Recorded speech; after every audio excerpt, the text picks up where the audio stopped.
o cenário aí das campanhas, pré-campanhas e tudo mais. Ontem o Tribunal Superior Eleitoral jogou no lixo aquela ação, aquele movimento meio oportunista do MBL e tal, de querer que o TSE antecipasse a declaração de inelegibilidade do Lula, né? Uma manobra puramente propagandística do MBL, né? Sabiam desde o início que aquilo não tem efetividade alguma, e é aquela, eu estou insistindo nisso há muito tempo, né?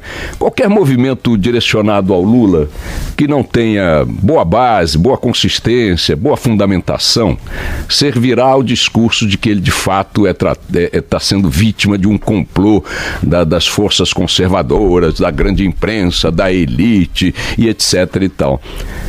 Qualquer movimento que se faça que indique que o Lula está sendo alvo de algum tipo de pretensão excepcional, não aplicável naturalmente a outros na mesma condição, fortalecerá o discurso do Lula e de seus aliados de que o Lula é um perseguido político, de que é como ele disse hoje num artigo que está publicado na Folha de São Paulo: querem me derrotar, derrotem-me nas urnas, etc e tal.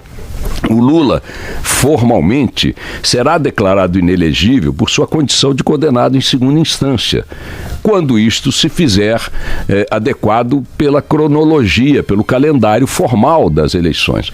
Primeiro é preciso que ele registre a candidatura, ou peça o registro da candidatura.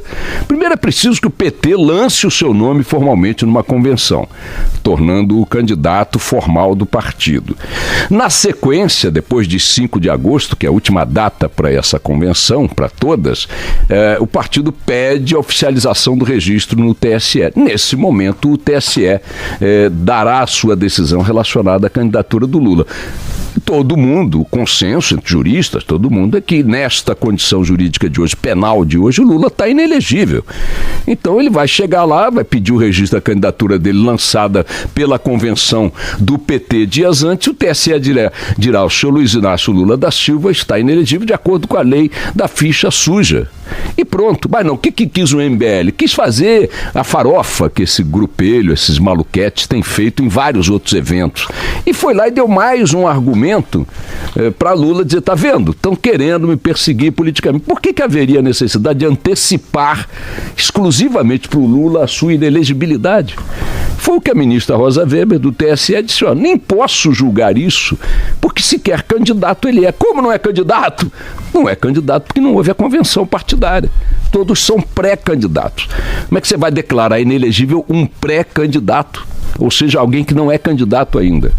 Então, esse movimento aí na área da candidatura do Lula, para mim, é mais uma gotinha que favorece o discurso da vitimização do Lula, da mandelização do Lula. Corretamente, sob qualquer aspecto, a ministra Rosa Weber jogou a petição do MBL, onde muitas coisas do MBL deveriam parar, que é no lixo mesmo.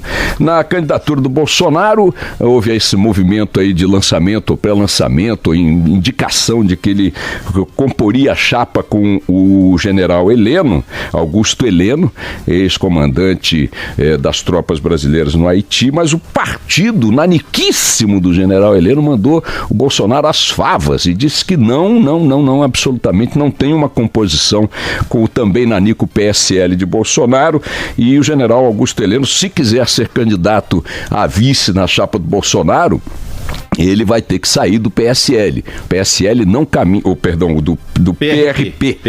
É tanta sopa de letrinha. Eu desafio aqui o brasileiro médio a saber o que quer dizer PSL, o que quer dizer PRP e tantas outras siglas que estão por aí nesse conglomerado de mais de 30 partidos legalmente constituídos no Brasil. De qualquer maneira, Bolsonaro veio estreitar-se em 48 horas 2 movimentos de ampliação de alianças que ele chegou a costurar com bastante expectativa. Com o pequenino PRP do general Heleno, que agora, se mantiver-se como vice de sua chapa, irá sozinho, não leva a legenda, nem os poucos segundos que eventualmente ela dispõe na campanha na televisão, e também o PR, né? O notório PR, com uma galeria bastante vistosa de denunciados por corrupção, a começar pela figura de Valdemar Costa Neto, que é o seu principal líder, cacique, capo, como queiram chamar. Também o PR não vai apoiar, disse que não apoiará Bolsonaro, não fará aliança com o Bolsonaro e está tentando compor-se com aquela farofa central ali, chamada de Centrão, que reúne várias outras legendas também, marcadamente fisiológicas, né? A principal, mais vistosa delas é o DEM, do Rodrigo Maia, mas o fato é que este Centrão também está dividido entre apoiar o Ciro Gomes e apoiar e apoiar Alckmin. Agora vejam que dilema curioso, né? Alguém pode não saber por qual time vai torcer, mas se ele quiser torcer por um time no Rio de Janeiro, o dilema dele não pode ser entre Vasco e Flamengo. Porque as diferenças entre Vasco e Flamengo, tão intensas quanto em Grêmio Internacional, Corinthians e Palmeiras, Cruzeiro e Atlético Mineiro, não dá para o cara ficar em dúvida entre alhos e bugalhos. O Ciro Gomes e o Alckmin são tão diferentes em tudo, do discurso às gravatas, das gravatas aos adjetivos, dos estilos, da ideologia, se é que tem alguma, dos programas, dos planos e das prioridades, que não dá para você ficar em dúvida entre um e outro. Dá para você ficar em dúvida, digamos, entre um cara como o Ciro e alguém, digamos, contra o Lula, no campo da esquerda, ou em relação aí o Ciro, se você quiser radicalizar um pouco mais, o Ciro e Manuela Dávila do PC, tá bom, você vai ficar ali nessa dúvida, por quê? Porque você está num campo mais ou menos afim, entre eles. Ou você pode ficar em dúvida entre o Alckmin, digamos, e o Álvaro Dias, o Alckmin e o Meirelles, o Henrique Meirelles, mas você não pode ficar em dúvida entre o Henrique Meirelles e o Boulos. Não dá para você ter essa dúvida. Como é que pode o Centrão... Quer dizer, o fisiologismo da coisa é tão escancarado que a dúvida do Centrão é entre ser comunista, digamos assim, radicalizando a caricatura, e membro daquele Tea Party dos Estados Unidos, lá, aquela ala radicalíssima do Partido Republicano dos Estados Unidos.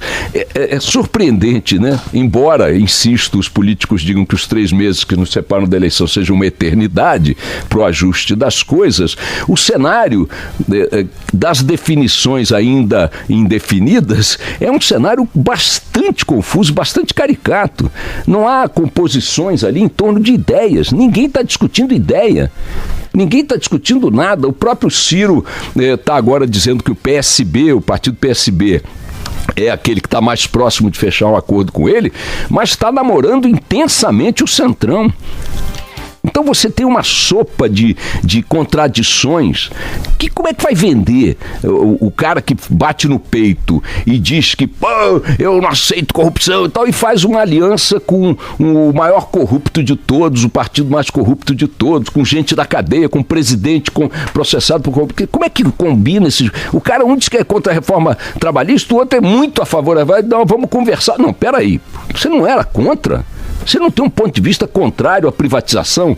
Como é que você vai fazer uma aliança com um partido que é completamente favorável à privatização?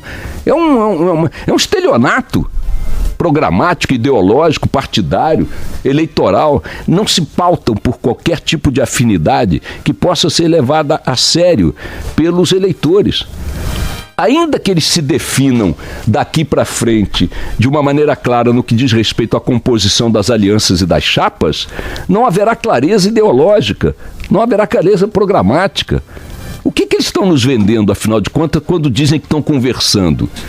Afinidades em que campo? Como é que pode ter afinidade, repito, entre o Boulos e o Meirelles? Não poderia haver afinidade.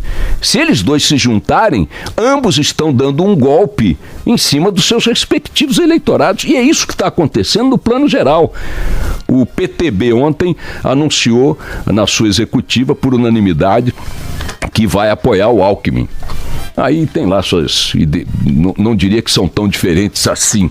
O PTB de Roberto Jefferson, de, como é que chama, não sei o que, Brasil, o PTB da turma lá do Ministério do Trabalho, agora está no Alckmin, do Alckmin do trem, o Alckmin da merenda, do Paulo Preto. É uma maravilha, um carnaval maravilhoso. Só para concluir, minha gente, enquanto essa gente discute esse tipo de umbigo com umbigo, casamento de umbigo, diz respeito ao campo de interesse exclusivo deles, exclusivo exclusivo deles, não tem nada a ver com o Brasil, nada a ver com a gente. Assuntos graves sequer chegaram perto do debate político até agora. Repito, estamos a menos de 3 meses da eleição. Um deles é objeto de uma série de reportagens iniciada ontem no Jornal da Band. Valteno Oliveira, nosso companheiro do Jornal da Band, iniciou uma série de reportagens ontem sobre o Rio São Francisco. O Rio São Francisco, que é um dos maiores rios do Brasil, acho que o segundo maior rio brasileiro, nasce em Minas Gerais, corta 5 estados, desemboca no oceano lá em Alagoas. É um rio vital para o Nordeste brasileiro. E 5 estados, exatamente. Minas Gerais, Bahia, Pernambuco, Sergipe e Alagoas. Vital. E a reportagem diz o seguinte: em 10 anos, devido ao desmatamento e ao assoreamento, o rio perdeu metade do seu volume. Metade do seu volume. Notem, estamos fazendo uma obra monumental, a tal transposição das águas do Rio São Francisco. Quando a obra terminar, não tem mais rio. Metade do volume de São Francisco está destruído no patamar de hoje por conta de assoreamento, por conta de desmatamento nas margens. Vocês vão ver pela série que o Jornal da Band está apresentando. Segunda-feira estive em Vitória e lá estava se discutindo que a multinacional indiana ArcelorMittal resolveu fazer um investimento de 500 milhões de reais, não sei durante quantos anos, para reduzir a emissão de pó de minério despejada sobre Vitória todos os dias por suas atividades. Muito bem, são 5,8 toneladas, são 5.800 quilos de pó por dia. E aí anunciaram com pompa e circunstância um plano para reduzir a emissão desse pó, minha gente, que cobre a cidade de Vitória todos os dias. Você limpa uma varanda, ou limpa uma roupa, ou limpa uma sala às 10 da manhã, às 2 da tarde está toda coberta de pó novamente. Isso há anos, há décadas. Uma multinacional justificando isto como uma atividade econômica que gera empregos, resolve que tem que encher o pulmão e a vida das pessoas de pó de minério. E agora anuncia um plano de investimento para reduzir essas 5.800 quilos de pó de minério por dia. Para quanto? Para zero? Não. Para 4.500 quilos por dia. Agora vamos... quer dizer que eu continuarei respirando 4.500 quilos de pó de minério por dia? Aí a ArcelorMittal se desculpa dizendo assim, mas a culpa não é minha.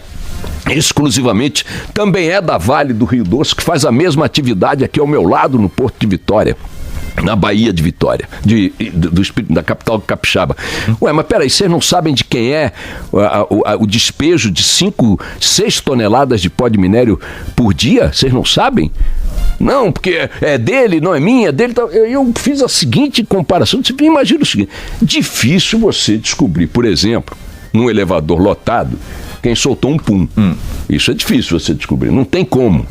Mas quem despeja 6 toneladas de pó por dia no pulmão dos outros, isso não pode ser difícil de descobrir.